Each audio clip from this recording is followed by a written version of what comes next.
Karasin Amrine. I am Program Manager for the Northern Forest Center. Today's session is being recorded and all links and resources will be shared following the webinar, along with a link to the recording. I'm pleased to be joined today by a panel of my colleagues who have worked to advocate and elevate the use of wood in our housing projects. You will hear from each of them on a facet of this work, followed by a panel discussion and finally spend some time responding to audience questions. You can post questions at any time, but please post your questions in the Q&A rather than the chat window. It helps us manage and keep track of them throughout the webinar. And please do feel free to use the chat to introduce yourself or share resources with the group. Before we get into introductions and presentations, I want to share a bit about the Northern Forest Center and our approach to our work. So I'm just going to quickly put up a slide about that.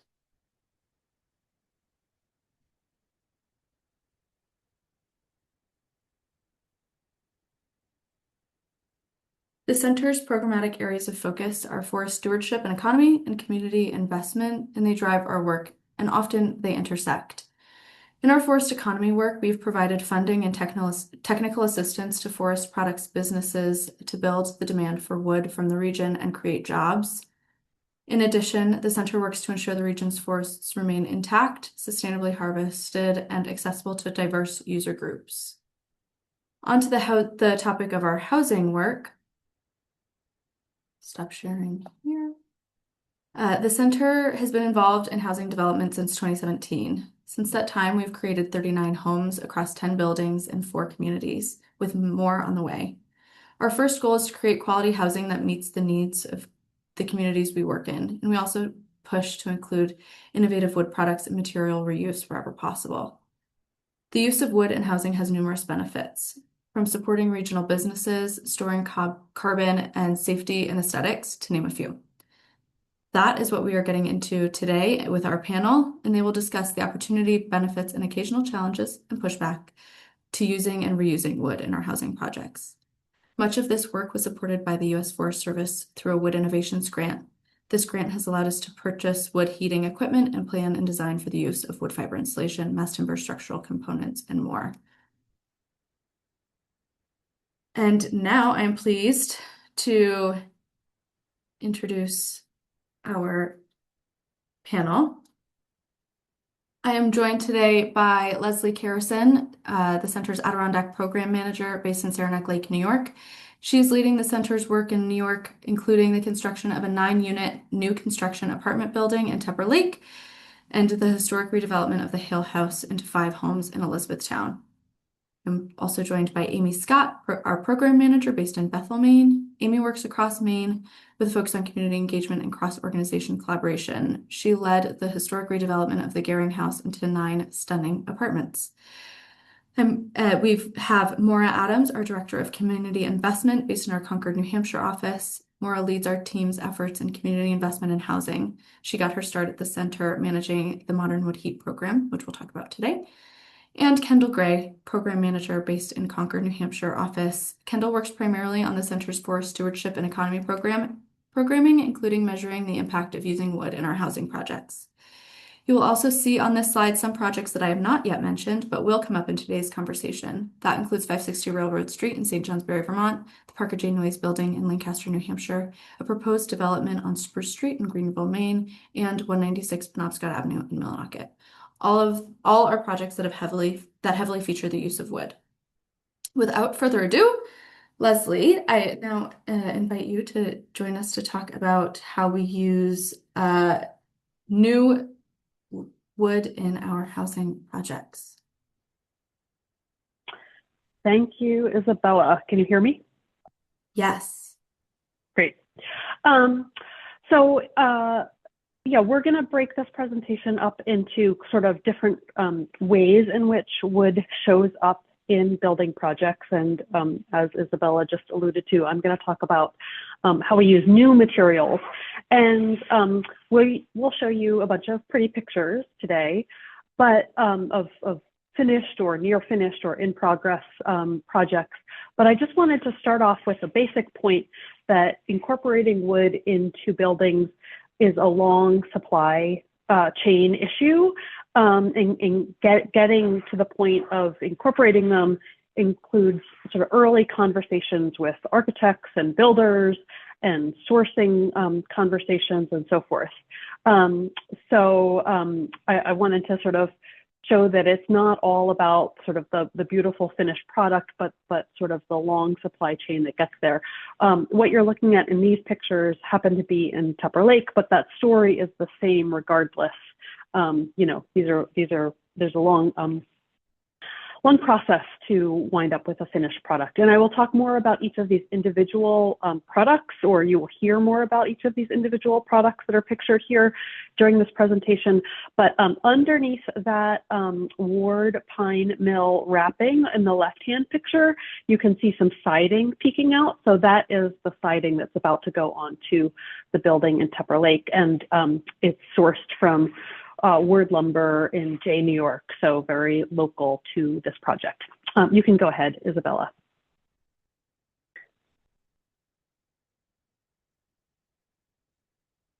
So on this topic of siding, I mean, it's one of the very obvious places that wood can be used in our projects. And so what you see on the left is a rendering of what the 9-unit apartment building that Isabella mentioned will ultimately look like in Tupper Lake on Park Street. And on the right, a building where we recently held a ribbon cutting, a multi-use building on Penobscot Avenue in Millinocket, Maine. You see kind of the envisioned after on the left of what that siding that I showed under the wrap will look like once it goes up on the building. And on the right, the finished product. But both of these are using locally sourced pine products to create a finished, a finished siding. And, this is an alternative to using a vinyl product or, there are some other products out on the market. But in our case, to stay true to our mission, we wanted to make sure to use, to the extent possible, locally sourced pine materials, which was not conversations that necessarily were always easy. We encountered some questions along the way. I can speak to the Tupper Lake project more so about just sort of the maintenance needs that would entail. But we soldiered on and stayed true to that idea. Next, I think the next slide alludes to using wood in new flooring. These are pictures from, again, the Penobscot Avenue project in Millinocket. And I just lost my notes, sorry, about some of the specifics of the sourcing of these. But again, going with a wood product as opposed to, and ideally a locally sourced wood product as opposed to some of the other products that are available on the market. This, found my notes, new birch flooring from Maine Traditions in the commercial space is what you're looking at here, sorry. And then going down to the next slide, another example is from the Parker J. Noyes building in Lancaster, New Hampshire, where we were able to source cabinetry from Walpole Cabinetry in Chestertown, New Hampshire, and some also from Northwoods Manufacturing in Lancaster. So another opportunity to build in local wood products into our projects. And lastly, at least in terms of sort of the major categories that we wanted to show in terms of this idea of using new products, is the opportunity to use innovative wood products in the structural systems of our buildings. So these three pictures are all from our apartment building in Tupper Lake, New York. And what you see on the left is 3 of the workers from JFP Enterprises installing cross-laminated timber panels that are acting as the floor assembly in that section of the building. And So you can see in the cross section that there's sort of a multi-layered effect there. That's because cross-laminated timbers are wood that is sort of adhered together in crossing layers to give it increased structural strength. And that means that it can be the structural system. And it also serves as the finished ceiling, which you can see in the right-hand side in the picture on the top. So that unit is going to have that aesthetic as its finished ceiling. I have a sample of this product to sort of hold up and show. So you can see how these layers adhere together and how it becomes there's a lot of wood, a lot of carbon sequestration that goes into that. And so it is a really interesting product. It's also used in those roof overhangs, which is why you see the picture on the right-hand side. And what's also shown there is glue-lam beams that are providing the vertical structural assembly there. We did put a video about this product together, or this construction project, I should say, and that is posted on YouTube. And so we're going to chat that out. Kendall, I dropped that in our notes document. So I encourage you afterwards to have a look at that and to share that with others in your network. We particularly wanted to share the word about that with folks that work in the construction trades and the design world. And then I think there's just one last slide in my section, which is a reference to an exciting new application of mass timber in structural uses that is a product of the project in Greenville, Maine that Isabella mentioned earlier. This is an opportunity to build almost 30 new homes in Greenville utilizing mass timber in partnership with a company named Timber, TMBR. And what you're seeing here are a couple of schematics of how glue lams are envisioned to create the structural assembly for those buildings in a process that is meant to optimize for efficiencies so that hopefully we can get to a point to really sort of revolutionize the way that rural new construction can take place. And it all starts with using glue lam beams and a patented hinge system to create the assembly and minimize labor time on site.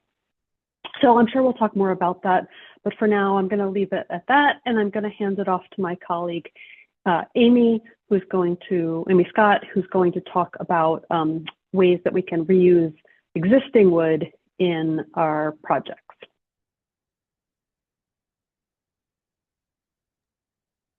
Great, thanks, Leslie. So I'm going to talk about reusing materials, starting with an amazing project that we did here in Bethel. The Gearing House is a historic building from 1896. That was initially when we purchased it and started to work on it, the exterior was in pretty horrible shape. But as we got into the project, we discovered that the interior of the building was in incredibly good shape, in part because of some really amazing woodwork inside the building.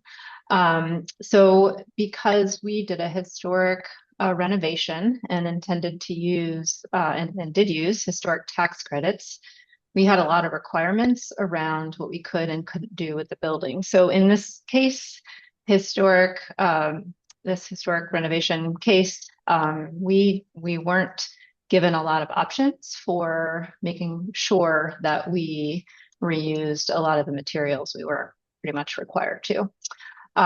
So we have, sorry, I just need to change my view really quick. We have showing in this picture the exterior of the building, and we discovered that that the siding in the building was actually pine. I had kind of assumed it must have been cedar because it turned out that almost all of it was in incredible shape And so we were really fortunate to be able to leave it on and to use a locally sourced pine clapboard for any area that was damaged or that needed to be replaced. And that was original from 1896. So it really speaks to one of the great values of wood is that if it's used correctly and cared for properly, that it can last a very, very long time, sequesters a lot of carbon, and allows us to keep the integrity of the building. So just a lot of amazing values in reusing wood.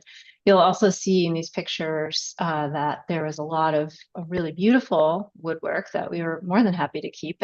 But that's just another example of an opportunity to keep something that's really beautiful and well crafted in our apartments. So again, we were required to do it in this case, but we also were really happy to be able to incorporate that into the apartments. In other instances, perhaps if you weren't doing a historic rehabilitation, you might be faced with that question of, should we just rip this out so that we can shape the space the way we want to, or do we choose and decide to keep these features and elements and just make creative spaces out of the out of what is already there.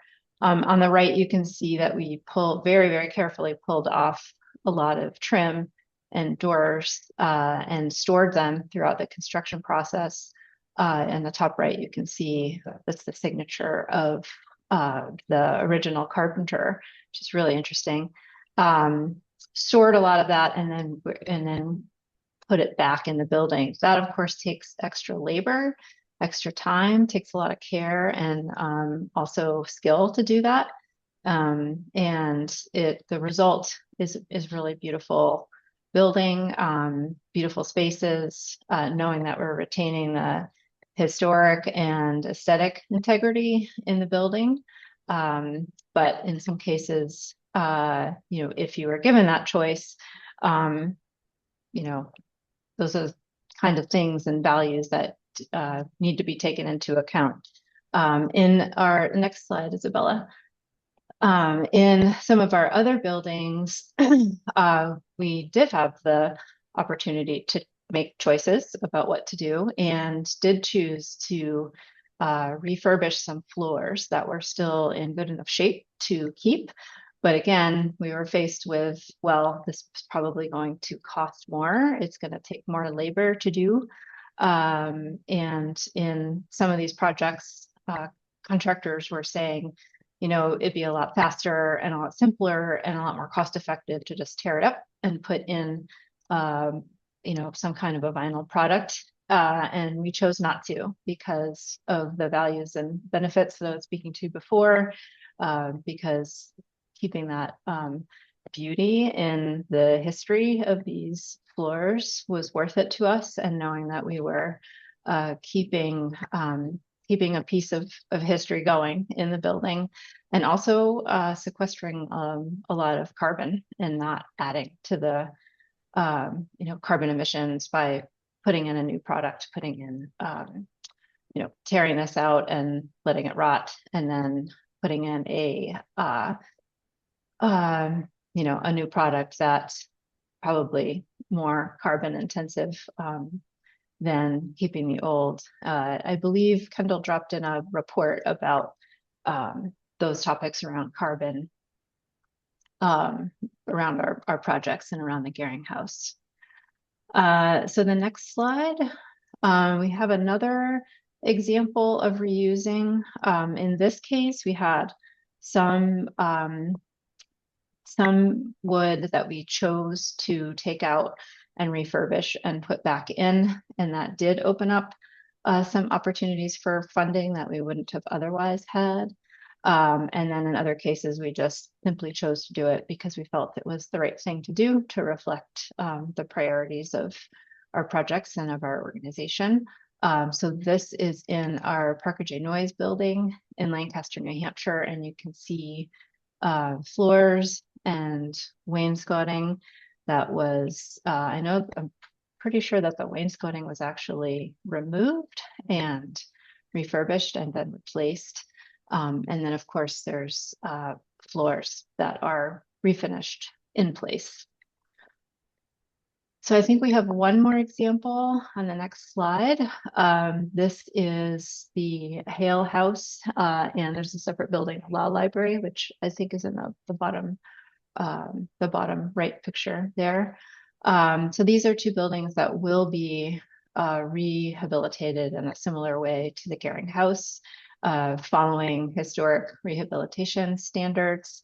So there is a built-in requirement around retaining a lot of those features and elements, but there also will be areas to make choices about what to save and what can go. And these two buildings have a lot of original woodwork, a lot of really beautiful features that as this project continues, that they will be seeking to save as much as possible in those spaces. So I think that's all we have for now on reuse. Plenty more to say about it, but I'm going to turn it over to Maura, who's going to talk about wood heat.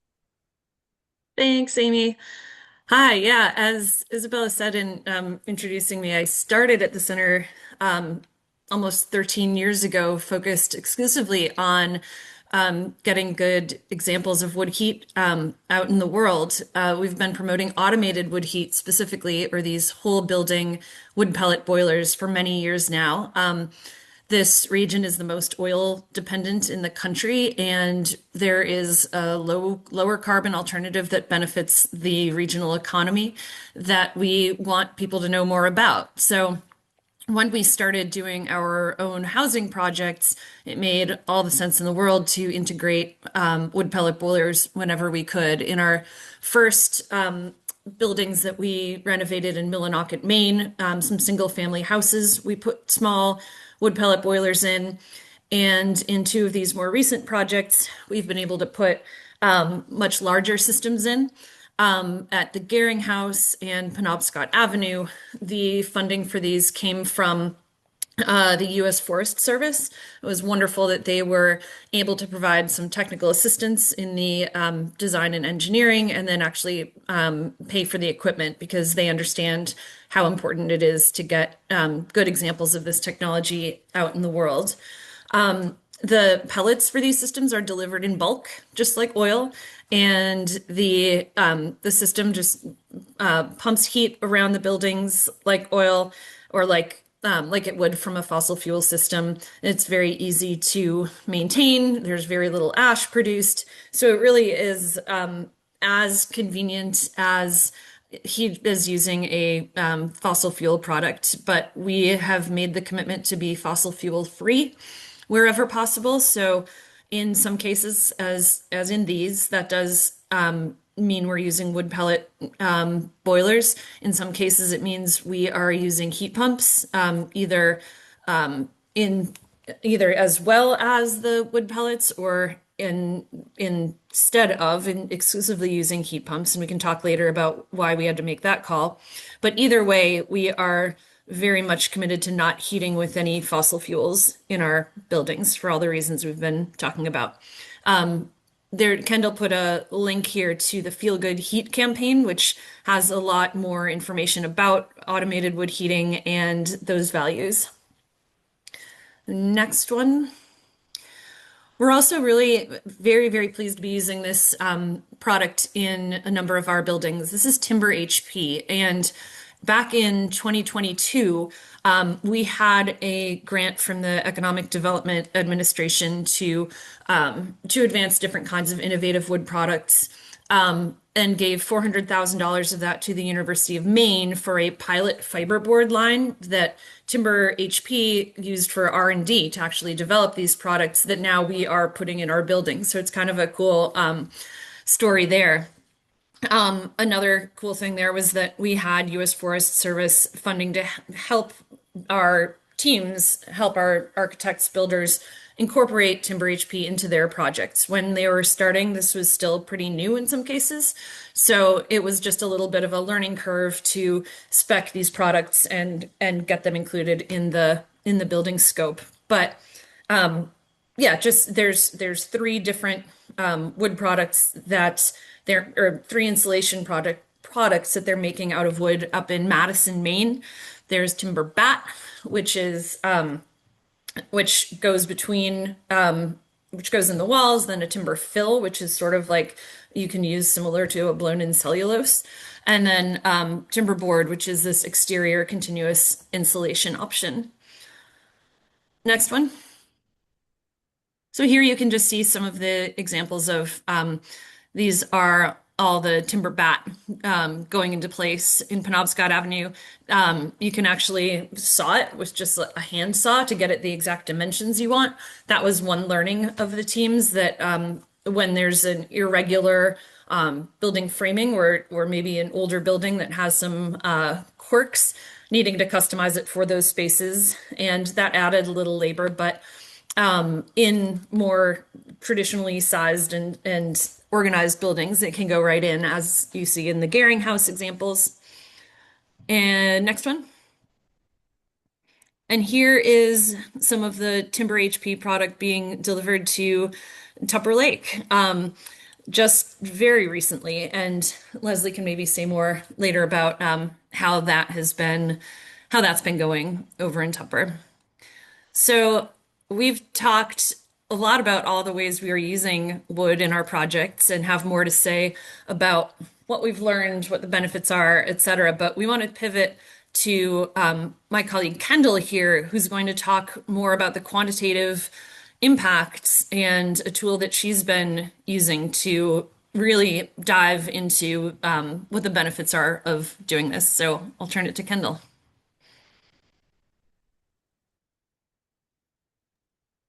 All right. Volume okay, hopefully. Before we head into Q&A, I'll be our last presentation to talk about how we're putting some numbers behind our wood first building approach. So I'll talk a little bit about our tool and some of our outputs, and we're happy to share any materials following the webinar. So way back in 2022, we had completed our revitalization of Parker J. Noyes in Lancaster, New Hampshire. And this project prioritized the reclamation of existing wood products and procurement of new wood products, as my colleagues mentioned. However, it wasn't really until this past year that we began bringing data into our storytelling to better articulate our value of our wood first building approach. And to do this, Isabella, you can go to the next slide, please. We have been using the Builders for Climate Action's BEAM tool. BEAM is a carbon estimator. It excels at comparing material choices and scale of impact across materials, assemblies, or whole buildings. And on this graphic, the red square is around this A1 through 3, which is a cradle to gate portion of carbon accounting. And this is what the BEAM tool really focuses on. So this includes the carbon impacts of materials from raw material assembly, transport to manufacture, and manufacturing. The tool allows you to get data on gross emissions, net emissions, as well as carbon storage, and it includes products for materials that have environmental product declarations, or EPDs. To date, we've been utilizing the BEAM tool to estimate our carbon impact on a component by component basis rather than on a whole building analysis. And then we've been utilizing these estimates in our storytelling of our buildings. So you can go to the next slide. This will give you some examples of how we've been utilizing the tool. So there's this whole it's a Google Excel sheet that is how you input your data and you get all these outputs. So we've been utilizing those numbers to then put into our own communications. So these screenshots illustrate how our wood floors and wood fiber insulation, for example, stack up against counterpart materials. And so what's obvious in this example is that wood has a net positive impact. It sequesters and stores more carbon throughout its growth than it releases from the manufacturing and transportation process. This is an example from the Garing house that Amy talked about. And one thing I do want to note is that, and is a limitation of the beam tool, is that there's no way to really factor in the locality factor. We try to source regionally whenever possible to reduce those transportation emissions, and to also know that we have faith in our stewardship of our forests here. So if that locality factor were included, these estimates would be even more pronounced against fossil fuel counterpart materials. On the next slide, this is a screenshot of our Garing House 2-pager, which provides some basic information on carbon in the built environment, what we mean by sequestered carbon, stored carbon, long-lived wood products, and it also includes some statistics, so such as those from the carbon benefits of extending the life of our wood siding that Amy mentioned earlier. And if you go to the next slide, this is our most recent 2-pager that we had available at a ribbon cutting for 196 Penobscot Avenue. And this begins to showcase a little bit of the forest economy benefit alongside the carbon benefit of the wood first building approach. And this kind of shows a play-by-play of different components, carbon benefits from the inside out of the building. And in both cases, we highlighted the cumulative carbon emissions avoided. We have these little call-out boxes on the second page here. You can see, so you can see the carbon emissions avoided by using existing wood products or opting for wood when reuse is not possible. But then we also show how much carbon is stored through those long-lived wood products. And so that's carbon that will be stored until the building reaches its end of life. And overall, I just want to share that we've been really pleased with the use of the beam tool. It's developed and managed by folks within the region, and it's free for use, which is great for folks like us and others who are non-traditional developers. And our hope in the future will be to utilize the tool a bit to showcase some of the benefits of CLT that Leslie talked about today, and to also compare a mass timber single family house against a conventional house. And our intention is really for each of these resources to build upon one another, to show a really kind of broad picture about different approaches you could take to wood first building, and to help educate our tenants and provide a resource for other folks in the area. So that's kind of all I had to share, and I'll pass it back over to Isabella, who will facilitate our Q&A. Thanks, Kendall, and thanks, Amy, Leslie, and Maura. As you can tell, we're quite proud of the work that we've done to integrate wood into these projects, and it does take a bit of work to do. So we have the next 30 minutes or so to talk about more in depth about some of the challenges and successes that we've come across in this project. And I will remind you all to please put your questions in the Q&A feature instead of in the chat. And you can put those questions in at any time, and we'll get to those around 1 o'clock and spend the last 30 or so minutes answering your audience questions. So please fill those in. I want to start quickly with a question for you all about the learning through this process. What have we learned as the center, as a developer, but also some of the learning that's been extended to contractors and architects and partners from each of these projects. And anyone can jump in to start that.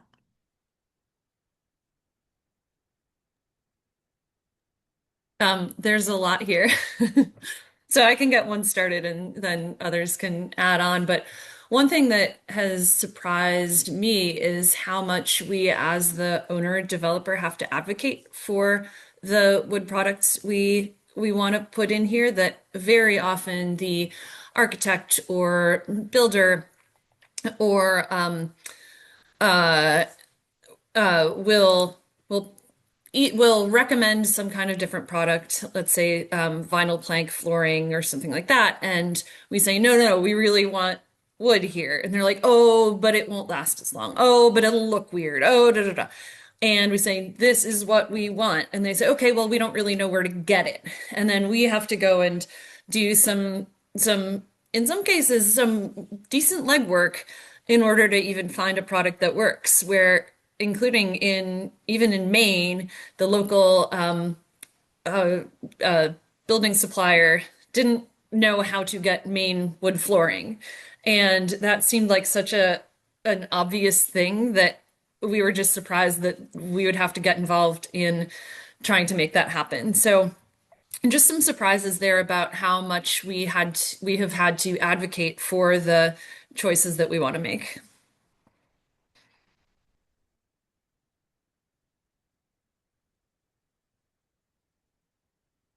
I'm tempted to go really deep into a whole lot of examples, but I wonder if anybody else, before I jump in, if anybody else has sort of higher level observations like what Maura just shared.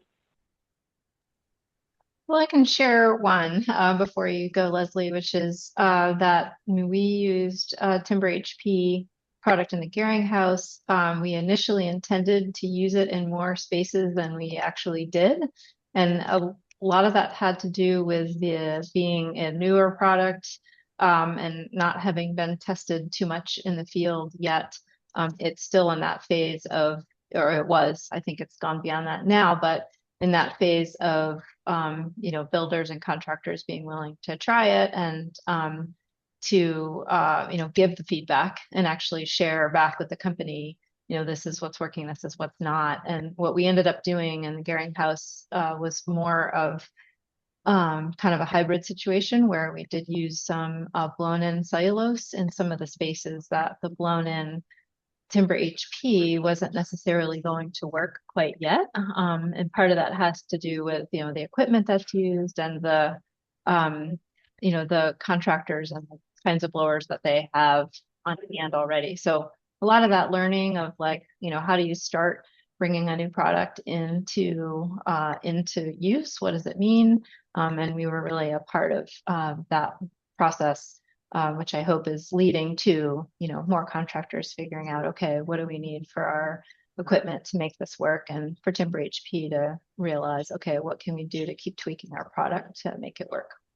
Then that we had the exact same thing in the Millinocket project, where we actually had to get a special higher volume, more machinery to the blown in Timber HP. At that time, it was very, very early in the product's tenure, and they were still working on their formula actually of the material. And so our contractor was talking with them about, this is working, this is not, and actually almost like participating in the R&D to make sure that the product was working well for his needs. So that was kind of cool to be part of. And I'll share one of the cooler parts of that is that that contractor in particular is now using Timber HP in another project, totally outside of our work. And so that is sort of a win for us and for Timber HP and for the contractor.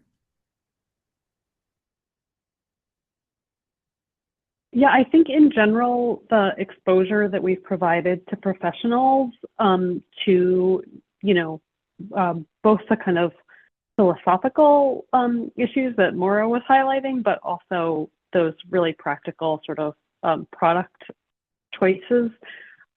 I have seen in my work in the two projects that I'm involved in New York that does have that exposure has legs in and of itself, and that builders have a tendency to feel comfortable using products that they've used previously and approaches that they've used previously, And so what we've been able to do, in thanks to the U.S. Forest Service funding that enabled us to kind of go out on a learning limb, sort of, is then share what we've learned and help both the professionals and ourselves and future projects, rather, as Isabella just alluded to, benefit from that learning. Certainly, I have a lot to say about the things we've learned from using innovative wood products and mass timber.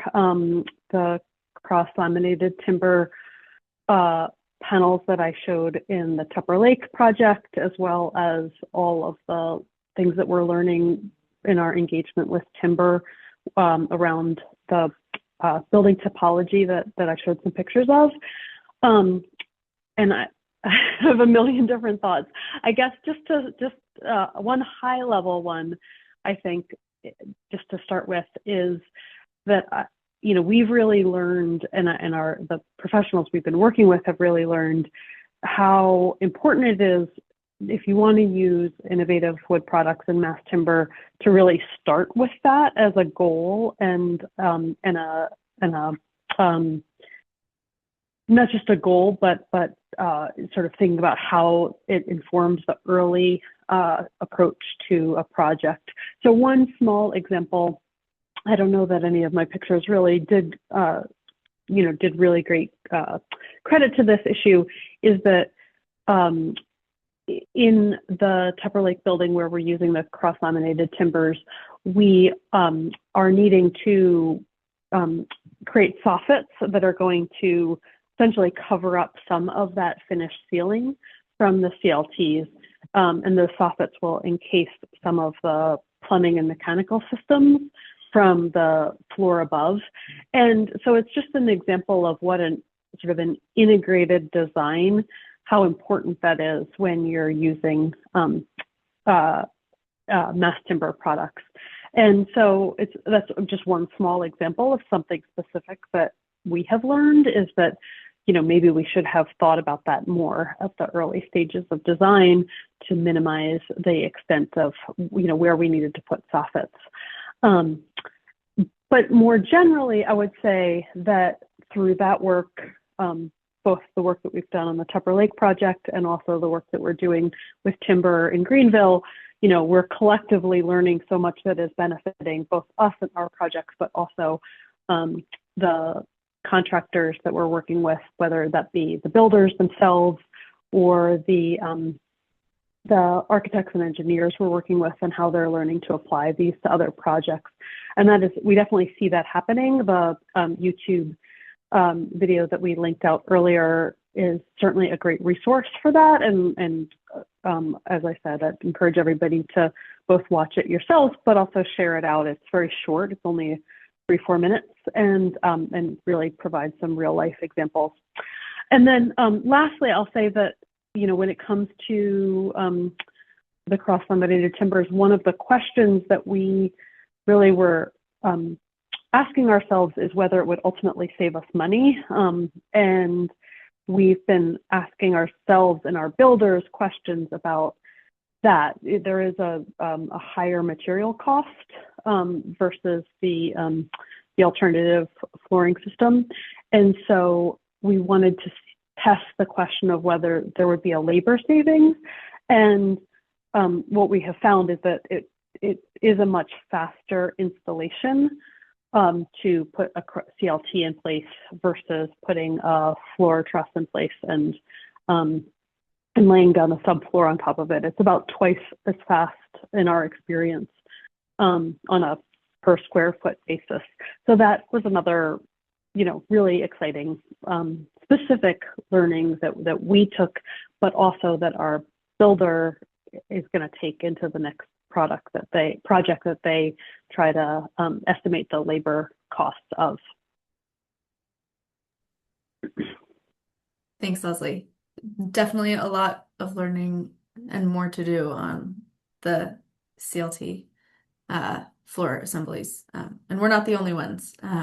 There are lots of resources out there that we can link in the follow-up materials with Woodworks and other resources that help developers do this kind of thing. Uh,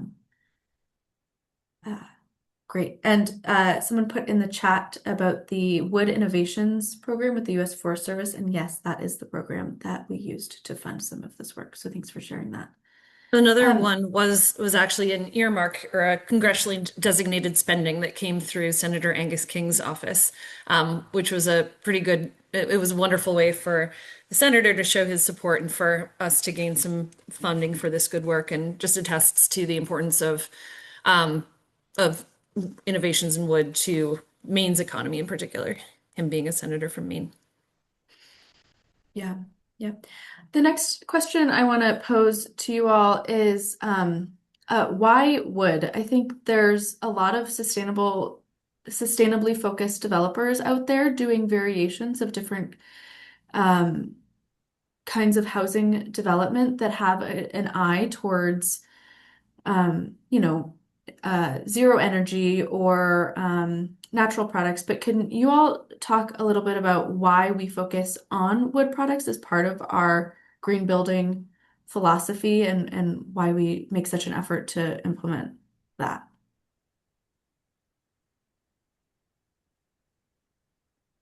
Maybe Kendall, you want to start with some of the economic impacts of that?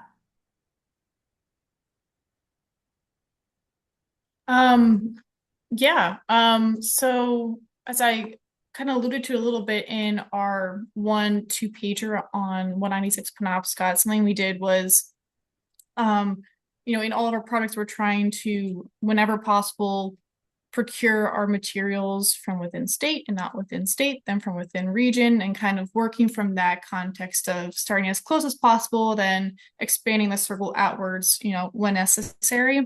And for 196 Penobscot, for example, we were able to directly support 9 different forest product businesses. And that's important because it also is linked to our ability to sustainably manage our lands and to steward them, and filtering money back into our local economy, and also that therefore supporting our forest landowners so that we're keeping our lands as forests and out of development, because forests are expensive to own.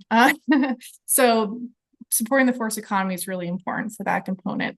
And then obviously we talked a lot about the benefits from choosing wood products that are net positive when it comes to carbon. So, when wood is being grown as trees, those are sequestering carbon. I know there's some comments in the chat about this, and we can kind of provide some resources, but sequestering that carbon and storing it rather than fossil fuel derived products or carbon intensive materials that require lots of energy to produce, like steel or concrete, for example. And then also, as Amy mentioned, just the benefit too of extending the life of our products has a double benefit.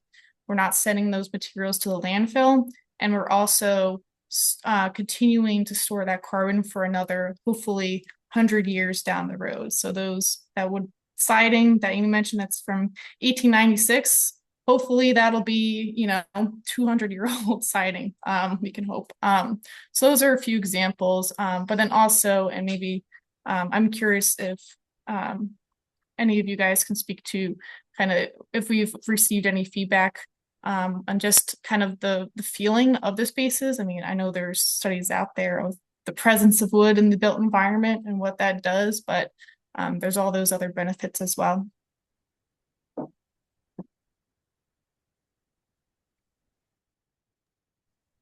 Yeah, maybe Amy, you could speak a little bit to some of the feedback that we've gotten from tenants and community members about how these places that heavily feature wood make them feel, and the benefits of that. Yeah, I mean, there's definitely just a lot of a lot of feedback around the beauty of it. I mean, to see wood that's carved from 1896 and to live with it, it's a beautiful feature. And so many people who came through the building and who live there and who have worked on the building and a lot of contractors too have just said, that this doesn't exist anymore. I mean, nobody does that kind of work by hand, that kind of wood carving and trim by hand. It's just not done. And a lot of it is plastic these days. And there's like sort of this just general sense of pride in that work, pride in that craftsmanship from so long ago. The carpenter who disassembled a lot of the trim and door jambs and other features to store that would then be put in later said that he actually had to work very hard to disassemble those joints. They were still absolutely perfect and absolutely tight after all this time. And this building was unheated and vacant for about 15 years. And to imagine going through all those temperature cycles, humidity cycles, and all of that use and wear, and to still be that tight, it just kind of ignites a sense of pride in the person that built that and installed that, and who signed the back of the wood himself. So just yeah, I mean it's anecdotal, right? But there's quite a few anecdotes that reflect back just those kinds of benefits and values, and again that sense of pride in that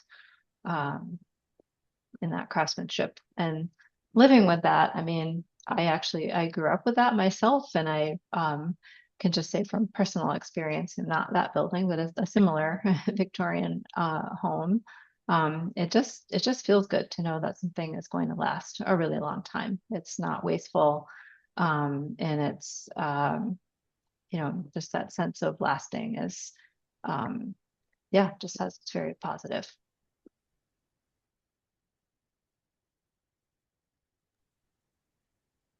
Leslie or Maura, do you have anything to add on why we're using wood? Maybe we covered it. Well, just that it's fundamental to our mission, and there's a lot of ways to do green building. There's a lot of other interesting materials and strategies that people are using, but for the center, we are totally rooted in community forest stewardship and economic development, and bringing forest stewardship and the forest economy into our housing projects is a totally critical way to make that connection. Where if we were just looking at this from a strictly housing perspective or a strictly community perspective, we might not be so focused on wood products particularly. Can I also just add one more thing before we jump to their question? What I like about kind of some of our storytelling around our buildings is similar in a sense to the local food movement, which I know it gets brought up a lot in my circle in work, but in trying to connect the person who's using the space to where that material comes from, and trying to kind of create those connections again. I think at a certain point, people knew where things were coming from. And over time, when everything's been globalized and products moving here and there, it's really hard to kind of know that chain of custody. And so I like that our products are, serving as a demonstration of the wood use, but then also trying, at least just, even if it's just through our tenants, to help kind of ground that and what's surrounding them, and to remind them that it was grown nearby, and that's really cool. So I think that's kind of another thing of why we do what we do. Absolutely. The next question I have for you all is about impact we've had on any product innovation. And Maura, you touched on this a little bit earlier with the feedback between our construction partners and Timber HP, but we could also touch on some of the other factors that in other products that we've used, and then maybe about the work we've done with regional supply chains. So if anyone wants to tackle that small question.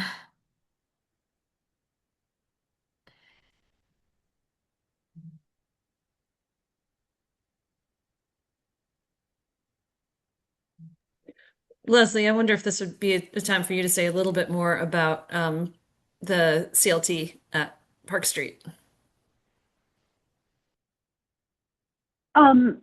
Yeah, so Isabella, you're interested in exploring how we have shaped the innovation of the product specifically. Yeah, yeah. I mean, I think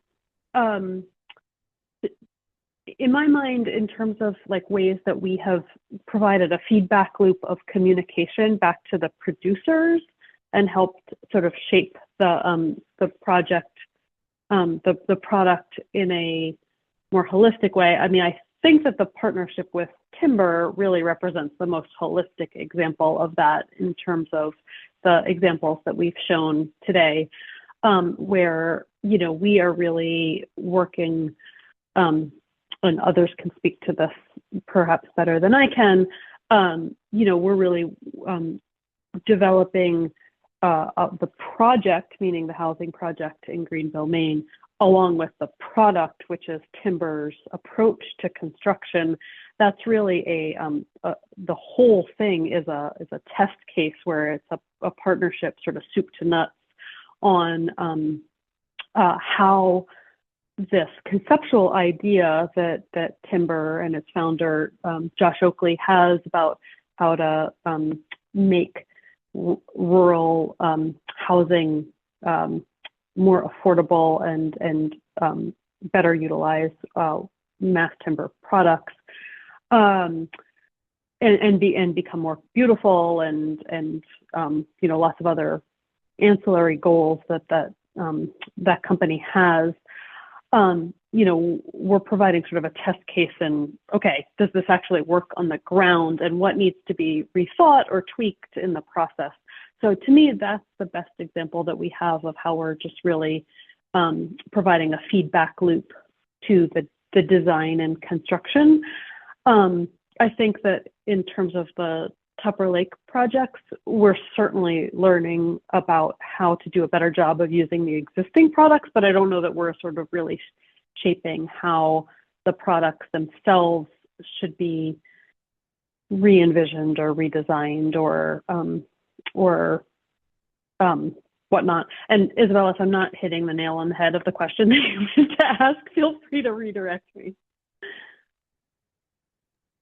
No, that's great. And I was also maybe prompting you to talk, or not you specifically, but anyone to talk a little bit about the mass timber report analysis on regional supply chains that we commissioned through a Forest Service project. And that report talks about what is the current status of our supply chains in this region and what are the future opportunities and possibilities for that. And so I think we'll put the link to that in the chat and also send it out in follow-up. But yeah, and I can just talk to that for just a moment, and Kendall, maybe you have something to add, which, you know, the basic idea behind this analysis is that at the moment we don't have regional manufacturing capability other than the Unilam glue lambs that we're using in the Tupper Lake project. Those are at least a New York State product. That company is, I believe, outside of Syracuse approximately. And so, but that's the only sort of regionally manufactured mass timber that we have that's within or close to the Northern Forest region. Other mass timber producers are either over the Canadian border in Quebec, or we sourced our CLT panels from Sterling outside of Chicago. And they're using actually southern yellow pine as the input for that product. So the question is, you know, we have these major possible demand hubs in the Northeast through, you know, the cities that are at the southern end of the Northern Forest, ranging from Portland to Boston to, you know, through Connecticut to New York City.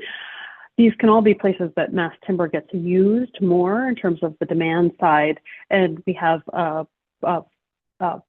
the raw product in the form of our forests. And so putting all the pieces together of getting the right species mix into the right manufacturing capability, and then ultimately landing in our, in regionally generated demand. It's a little bit of a sort of, egg, chicken and egg problem. And so what the report does is it tries to synthesize some of those lessons of how we can get to that place, that sort of ideal future vision of how we can utilize our regional timber resource to meet regional demands. I don't know if anybody has anything that they want to do to add to that explanation, incomplete explanation. No, that was great, Leslie. I think, oh, Amy, go ahead. Yeah, I'll just add that, that's where, a partner like the center comes into play to be that test case, right? In the case of Pepper Lake saying, okay, let's try this out in this application and start to prove in real housing projects that these products are viable, that they're necessary, that they're good for carbon, that they're doable, all of those things. Because the science and the research can show things, but to actually have a building that can show it is really important, and that's part of what we're trying to do. So in this case, where you would say, well, it's not wood from the northern forest, but we still chose to use it because of that ultimate end goal.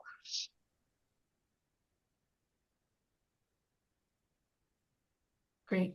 Yes. Thank you both. We are now going to turn to questions in the Q&A, and so we'll keep them coming. If you have additional questions for us, place them there. One of the questions is about the cost of using these innovative wood products. Is it more costly, less costly? What is the outcome of doing pushing for these types of products? And I think it's different for each product in each place, but if each of you could share a little bit about the cost implications for the projects that you have worked on. I can go first because I think my project is probably the easiest one to speak to because we did a historic rehabilitation and applied for historic tax credits. It required us to reuse those materials, and in exchange for that, we are getting tax credits. So it's just a little easier to justify some of the decisions that we made. And in the case of the Gehring House, I think it would be hard to not want to save those features anyway because of how just how beautiful they are and how well maintained they were and how much integrity they had. But there were a few things that we made decisions on. The architects wanted to put rugs in the bedrooms, for example, and we advocated to refinish the floors. So that may have been not necessarily a cost that maybe would have just equaled out. I think maybe we saved a little bit of money by doing that. So, there are still a few of those examples.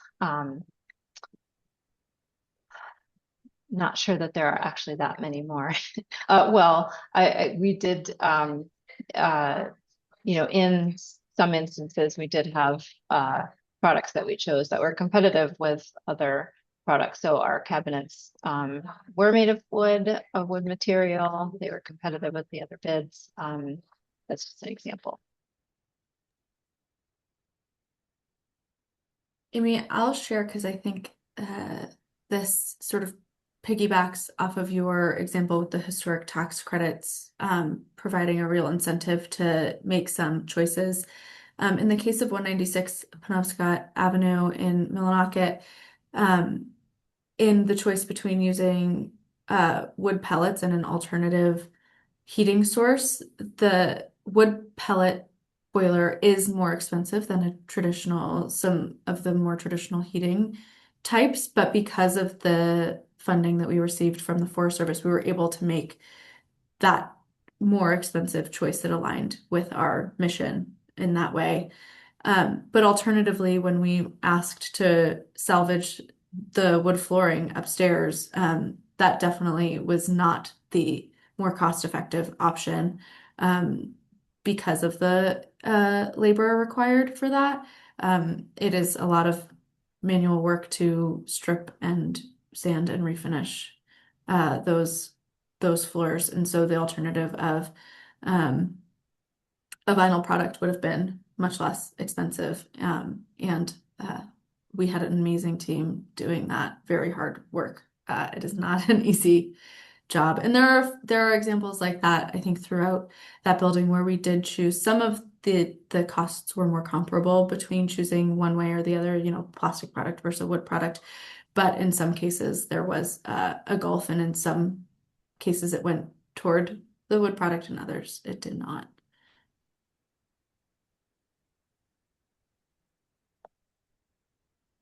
I think what Isabella was just referring to in terms of a trade-off between materials and labor, and when we look towards new products, and I'm going to focus, I think, first on mass timber, I think that is really the trade-off question, is a higher material cost versus a labor cost. And with all of the ways that we're currently engaging in mass timber, I think we're experimenting with where that balance point is and trying to get to a place where we can confidently make a case that there is a savings. CLTs are typically used in bigger buildings. And so our Tupper Lake example of a 2-story, 9-unit apartment building is a relatively modest use of CLTs. And so the question was, will we save enough labor here for it to be worth it? And while we're not in a place where we can sort of give a really definitive answer to that, as I mentioned earlier, we at least can say that, it's twice as fast to install as the alternative flooring system. Like, that's what we have learned. And that speed has obviously a very clear line back to costs from a labor standpoint. Clearly, we're managing for labor like crazy on this project. Likewise, with the partnership with Timber and the desire to get to a different building topology, the long-term play for that work is really to find ways to creatively design structures so that there is less demand on local labor, which we know is a very limiting factor and a major cost driver throughout our Northern Forest communities. So as we try to solve the housing crisis in the Northern Forest, we have got to take that labor component very seriously because we know it's so important in terms of whether we can make more projects happen. So, neither of those is definitive at this time, but they are, I think it just speaks to the longer term questions that we're trying to answer through these projects. And I think that, ultimately, we hope to have more to say as we get farther into all of these projects.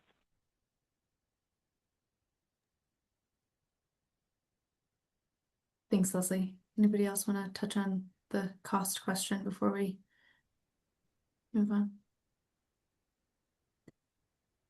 Great. The next question from the Q&A is, what are good resources, publications, websites, research groups that support the sequestration value of wood? Yeah, so I can chime in a little bit, and perhaps might be easier for us just to share some kind of resources and groups that we know about. We typically do a follow-up email after the webinar, so we can share along some of those.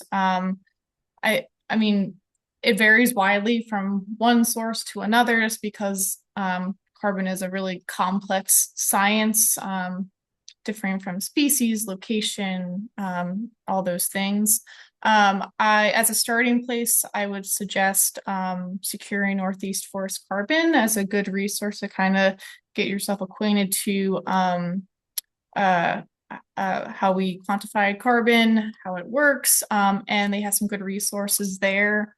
I've looked at reports, one from Penn State University, which I'm happy to share, breaks down an average rate of sequestration per acre per year by state, which is interesting to look at. And then if you're interested in kind of more of the built environment calculating, we'll share the beam tool. As I mentioned, that doesn't factor in kind of the like locally produced wood. It's, you know, a little more broader averages across industry products. And there's also Woodworks carbon calculator, which I haven't delved into, but could be something to look at as well. So we'll follow up with some of these resources. And there's a lot out there.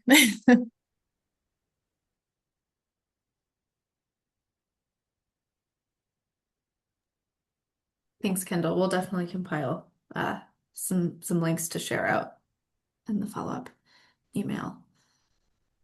Our next question is that the end of life for wood is important for the determination of its value and sequestration. What can we do in the use of wood now that would facilitate reuse? An example would be alternative finishes or something of that kind. And Amy, I think you touched on this a little bit with saving and patching the siding at the Garing house, but are there things that you've come across in how we are planning and designing our products or our projects so that they are durable, that they last long and keep up with renters and, you know, people living in there so that they last for a long time? I know that this is something that we've thought about a lot in our materials choices and design to make sure that especially in our building rehabilitation, that we keep the products that we're investing so much time in to live through the life of the building. Yeah, I'll chime in a little bit, and this kind of goes to that cost question as well. Our approach to all these projects has been to really focus on quality and durability, as well as all factors we've been talking about around use of wood. And part of that means, you know, building something that we believe and with the intention of it lasting a really long time. You know, we're going to choose products that are going to hold up rather than products that might be a little cheaper, but may not last so much in the long term. And wood, when used properly, is one of those products in many applications that falls into that category. So when we think about the floors, for example, the fact that we can refinish floors that are from, you know, the 1800s is and still use them is remarkable, that they're still there and still in good shape. You know, as again, same with the siding on the Garing house, for example. You know, I think this isn't really answering the question to what we can do to, you know, how like specific applications of finishes and that kind of thing, but more of generally around what we choose to use and where, and prioritizing durability for long term. I can't speak to the estimates around the cross-laminated timber and those other mass timber products, but my understanding that, so maybe Kendall or Leslie can speak to this, but you know, my understanding is that those are materials that are going to last a very long time. And so I don't know that there's something that you do in particular to make that, you know, to make them last, except you know, just ensure that the rest of the building is cared for properly, the roof, and, you know, all the things that are going to keep that that wood dry.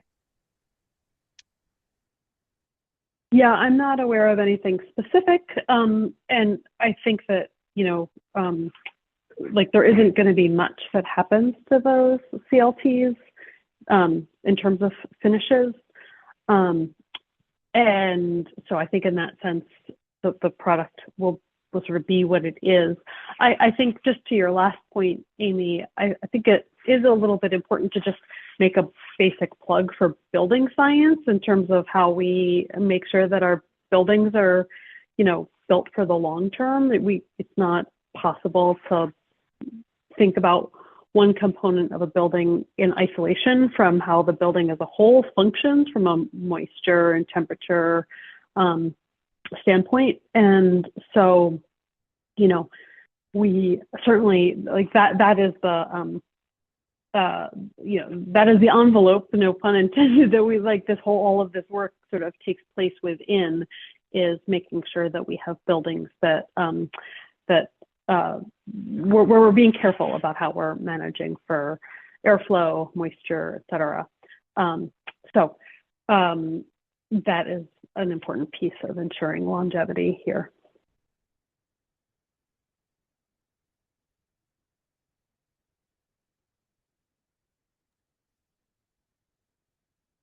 Thanks.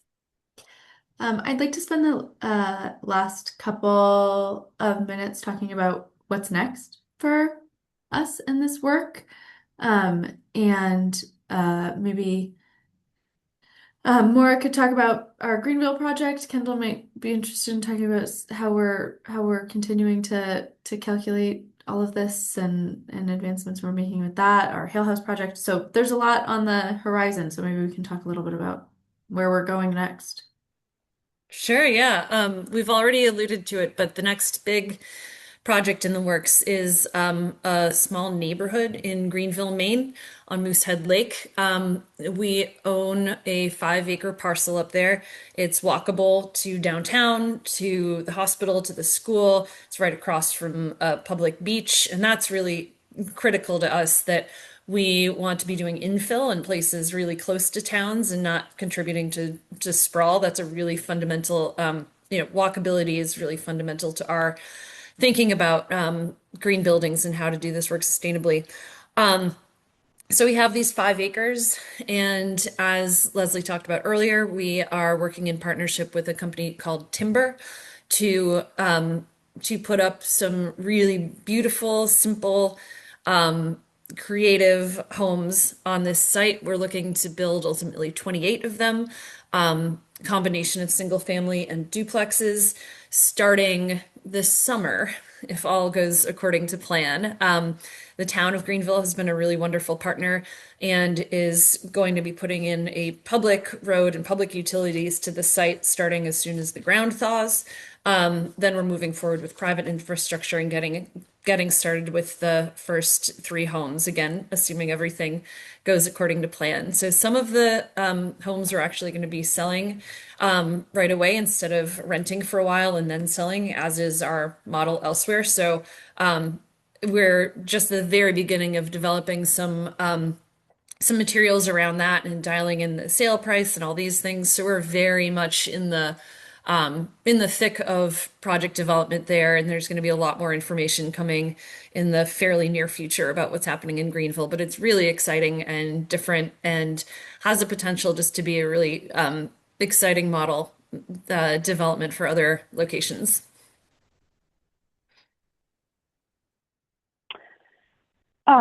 In New York, we are pushing towards the completion of the 9-unit apartment building on Park Street in Tupper Lake, and that is targeted for, you know, we hope to have tenants in there by the fall. Hope to have the building complete by the end of the summer.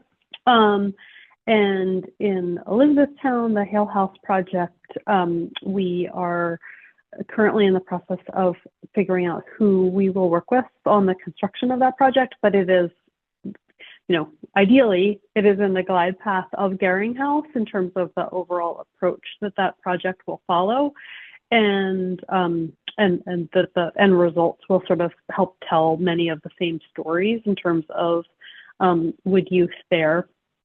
And we do, I guess I would say for this audience, please stay tuned to opportunities to see the Tupper Lake project in as it comes closer to completion over the summer. Keep an eye out for open houses and that kind of thing, because much of the CLTs that we're showcasing in that innovative use are ultimately going to be in people's homes, and we'll only be able to look at the porches at the end of the day. So this summer will be an interesting moment in time in terms of a chance to see that work in progress. And if anybody is particularly interested or wants to reach out and learn more from me about that, I'd be happy to talk more about it and offer tours and that sort of thing. In the beam carbon accounting world, we'll be crunching some numbers for Park Street and telling the story of CLT, which will be really exciting. Different use of the tool, which we haven't used yet. And then we've also been in communication with Timber to work up a kind of whole building analysis using the tools, so we can kind of compare that to a different perhaps baseline approach. So yeah, excited to get more in depth with the tool, and encourage you all to stay tuned to to learn more about our projects as they evolve.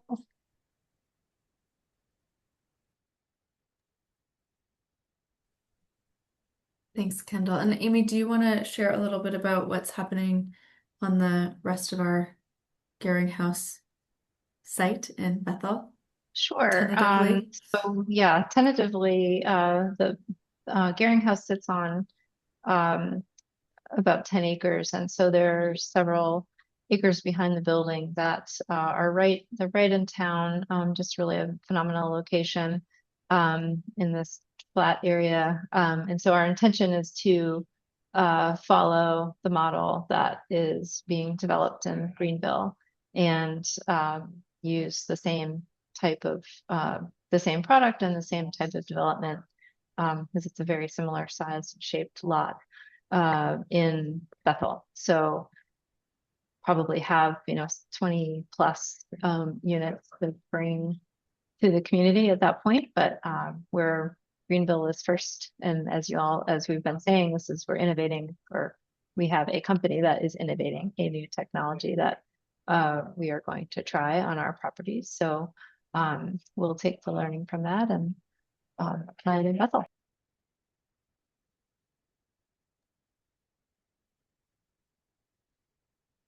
Great. Thank you all. With that, I think I'm going to take us to our closing runway of links and things. I want to thank my colleagues here who've shared their expertise with us today, and thank you all for being here and joining in this webinar and for your good questions. Also, thank you to USDA Rural Development and other funders who are supporting this series. We would love your feedback.